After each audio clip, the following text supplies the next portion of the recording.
guys, so we're going to be doing a pelvic protocol today. So here we have our phantom that we're going to be working with. It's not obviously as realistic as a real-time patient, but however, it's going to show us all the necessities that we need to know in order to scan a pelvic ultrasound. So the first thing we're going to do is we're going to select our preset. So we're going to select our curved probe, and we want to make sure that we're under our GYN and then our GYN preset. And how we know that that's correct is because we see our GYN annotation right there. So now when we're scanning, it's easier for us to find our organs and our major structures when our probe is in transverse. It covers more ground laterally that way. So we're gonna have our notch facing towards the patient's right, and we're gonna put our probe down transverse on the pelvis. So on our screen, we can see that we have this completely anechoic structure right here. So that is representing the bladder. Anything that is fluid-filled is obviously gonna be black or anechoic on our screen. So posterior to the bladder, we're gonna see our uterus. So this is our uterus in transverse right here. Even more posterior to the uterus, we have the rectum, okay? So anterior to posterior, those are the structures that we're hitting when we're in transverse. So what I do is I find my structure or my organ in transverse and I scan up and down. So all the way up on the patient right here, all the way up is gonna be the fundus, all the way down is gonna be the cervix. So I scan just to make sure that I'm in the correct spot, and then I turn sagittally on the organ. So here we can see this right here is our uterus. The echogenic structure right here is called the endometrium, and that is the lining that sheds monthly when we have our menstrual cycle. The anechoic stripe that's in the middle represents free fluid in the endometrium.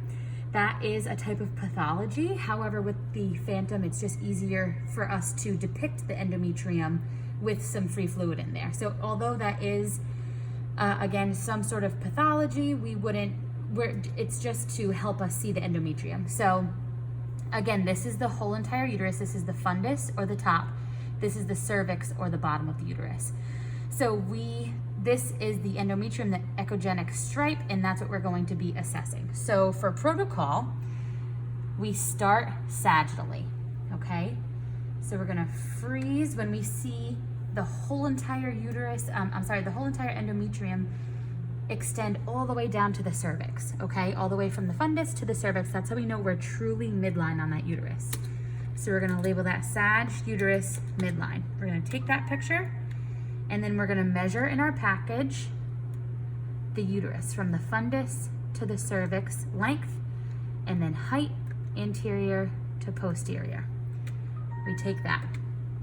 Now we have to sweep through the entire thing, right? So we wanna make sure that we are midline. That's how we can see our endometrium extend all the way down. And now I'm gonna sweep to the patient's left.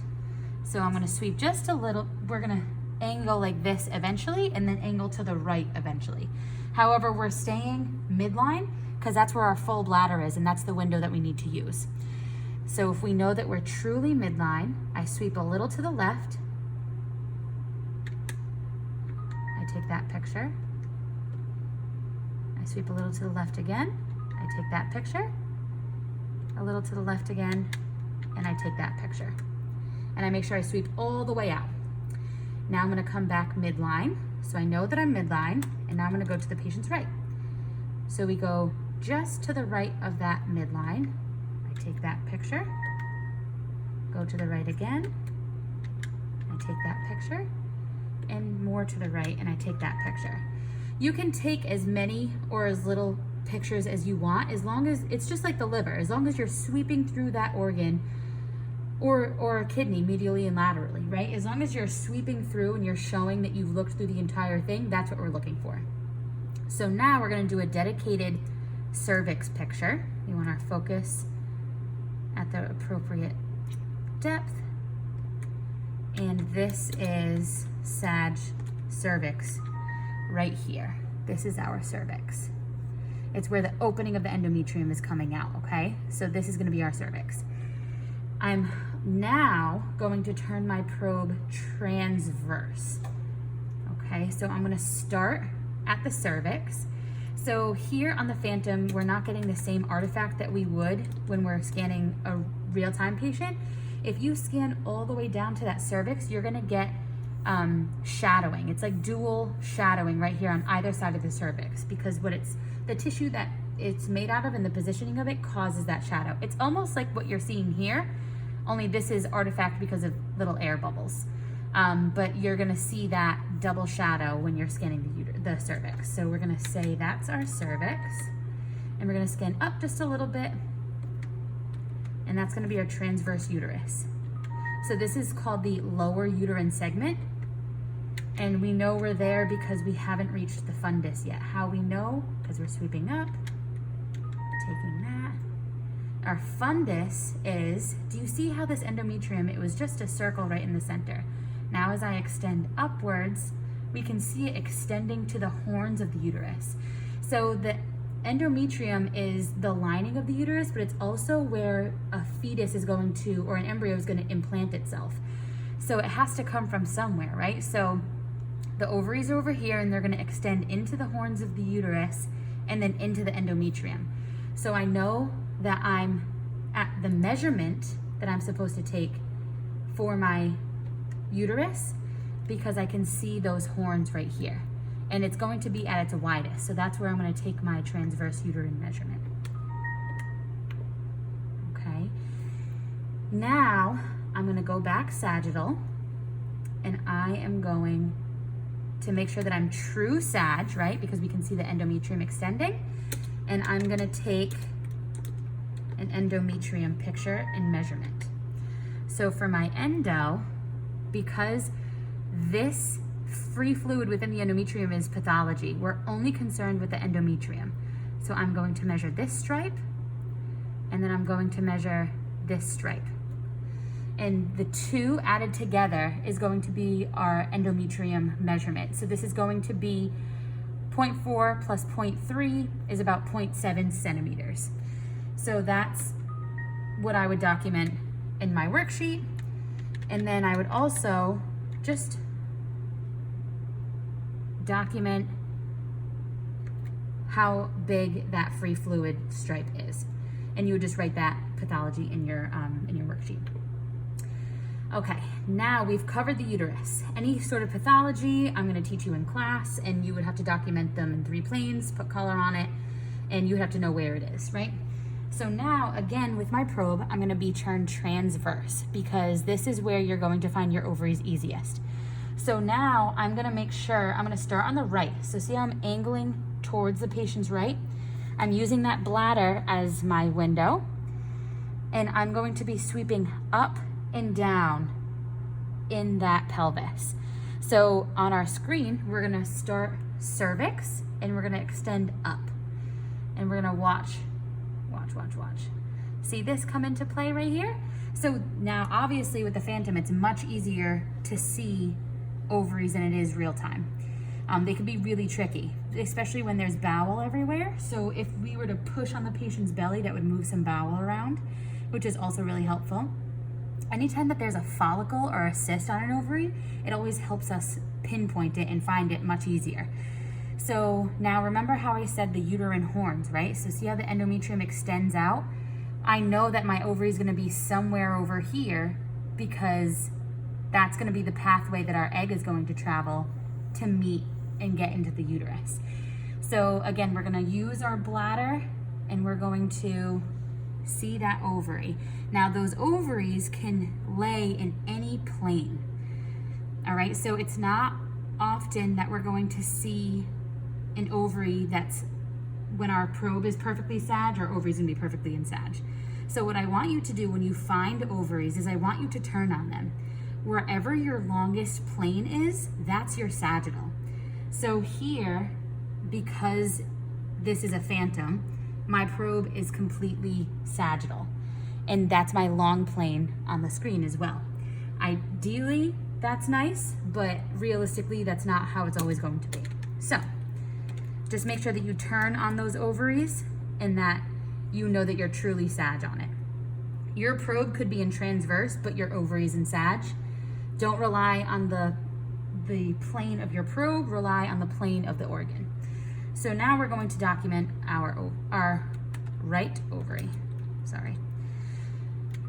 So we take a picture, just grayscale, right, like we always do. And now we're going to measure the length, AP, and color. Obviously, we know that this isn't real color because this isn't a real patient, but you want to make sure that you're documenting blood flow in those ovaries. So again, we're going to sweep through the ovary, make sure we sweep all the way out and all the way out again, showing any pathology that we might see. So now this you're going to learn in class, but this is just a follicle, so that we wouldn't document because it's just a mature follicle that's going to rupture for ovulation purposes. But to show you what I would do if I did see some sort of pathology, I'm going to put that on the right side, on the left side, and then this on the right, and I'm going to turn transverse on my ovary. So this is my transverse. I take it and then I document it with measurements. So Sag, AP, transverse. I'm going to make sure I put color on it as well, so we know that this is transverse right ovary. So I documented my ovary in Sag, I measured it in Sag, and I have color in Sag. Now I'm going to document it in transverse. And we just sweep all the way through. Make sure you sweep. You take a couple pictures, you make sure you have a grayscale image with nothing on it, and then you can measure it. And that's the whole right ovary. So now I'm going to, and this is easier seen on a real patient because they actually have vessels, but I'm going to take my probe in the transverse adnexa and I'm going to sweep up and down. I want to be medial to the iliac vessels. So I want to make sure that there's nothing hanging out in here. I want to make sure there's no masses, there's no ectopic, there's no other pathologies that we might see. So I see that it's clear, and the most important point is to look, right? Once I see there's nothing there, I take my transverse right adnexa picture, and then I turn sagittal, and I take my sagittal right adnexa. I usually take my sagittal right adnexa with the iliac vessels coming in, and then I put color on them as well. I'll put color on them right here, and that will be my adnexa pictures. So now, almost done. Now I'm gonna go back to transverse because that's where I see my organs best, and I'm going to find my left ovary. So here it is right here. And obviously they're gonna be, not obviously, sometimes they're higher, sometimes they're lower. That's why it's good to always sweep and make sure. Obviously, if you see some peristalsis, you know that that's not an ovary because it wouldn't peristalse. It would just stay as it is. So I found my ovary right here, and now I'm going to turn on it. And I say, okay, this is definitely my sagittal plane right here. So now this is Sag left ovary. I take it, I measure it,